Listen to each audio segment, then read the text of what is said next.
Yo guys, welcome to RenderRam. Today I'm gonna show you a super fast method for creating fully controllable cloth wrinkles so that you can make your cloth furniture look sexy in no time by using Displace Modifier. In this example, we have a chair where we're going to be putting our wrinkles.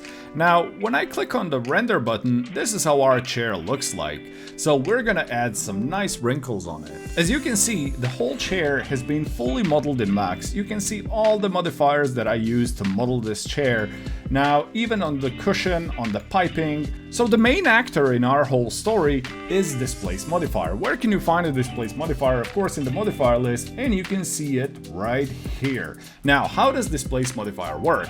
This is basically a standard displacement, but the only difference is it's actually physically going to displace objects in your viewport, and it's not going to be only visible in the render. So let me show you how it works and how we can create some wrinkles from it. To start the whole process, we first activate the displace. Now you can see you have this yellow rectangular outline, which is visible in all the viewports here, here. Now when you click on just the displacement, you can move it around, and this is going to be the region where our wrinkles are going to be showing. Now you need a wrinkle texture, and we're not talking about some pro textures or something. We're talking about basic internet stuff. So the texture that I'm going to be using is going to be this texture of literal wrinkles that I found online. Drag your texture in your material editor as standard max bitmap. Next, click and hold here, and just drag it to the map section in the Displace Modifier. Make sure instance is selected and hit OK. From that point, let's see what happens.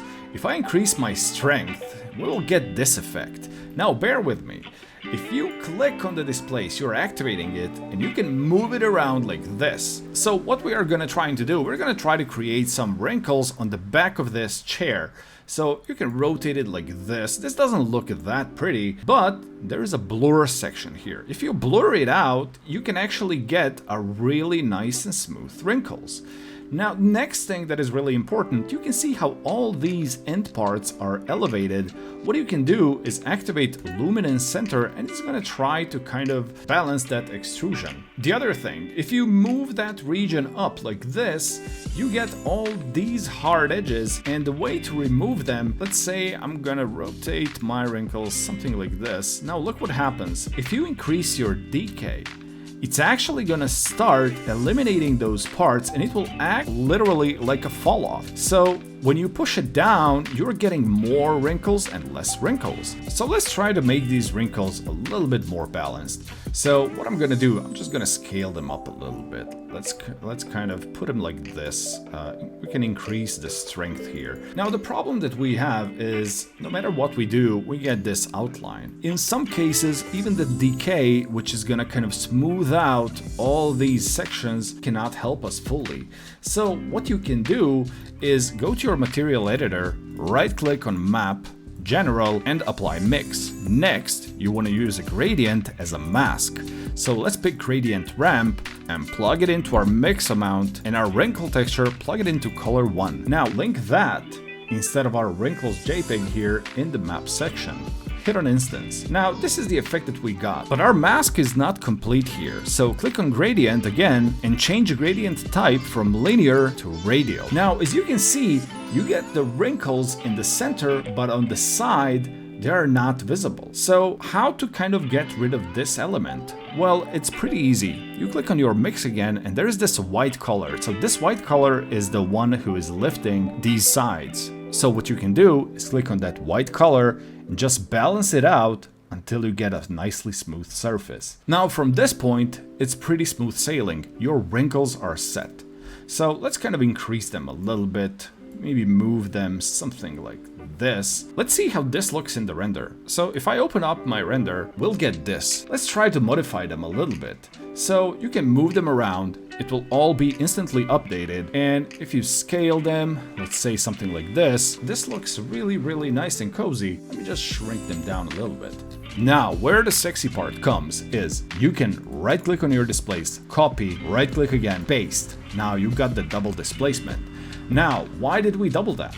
Well, to create additional wrinkles. So at this point, you can just rotate this map by 90 degrees, and from this point, you are literally just painting your wrinkles wherever you need them. So let's say I want to add some here. I'm gonna copy this again and right-click paste again. Now, I could originally just go and hit paste, but it will keep this gizmo's position here. Let me enable these ones again, and now we can move them here on the side, for example, and kind of move them like this. Let's say something like that. Now let's see what our render says. Okay, so we got some nice movement happening here, If you want to increase the wrinkles on the side here, you can just increase its strength. It's just gonna affect these wrinkles. So at this point, I maybe want to move them down a little bit, like this. Okay, next, if I want to shift my wrinkles to the front, I'll literally do the same thing. Just paste this one again, rotate it by 90 degrees, and move it to the front. It will affect these parts like this. So the possibilities at this point are really endless. You can do whatever you like, and you can modify your chairs, sofas, however you like. Now, let's move on to the pillow. So the pillow is made out of two objects. It has the piping and it has the cushion. So what I'm gonna do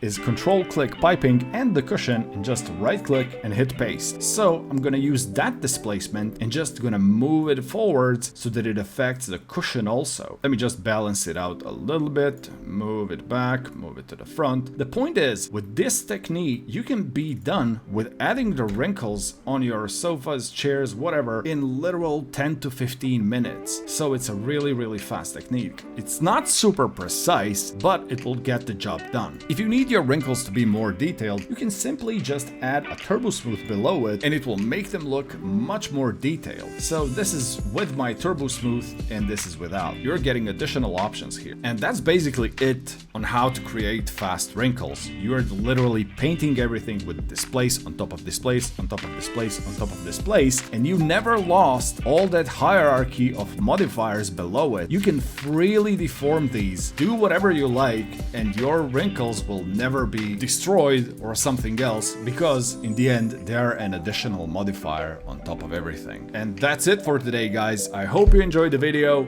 I hope you're gonna create some really nice and smooth wrinkles in the future, and see you in the next one.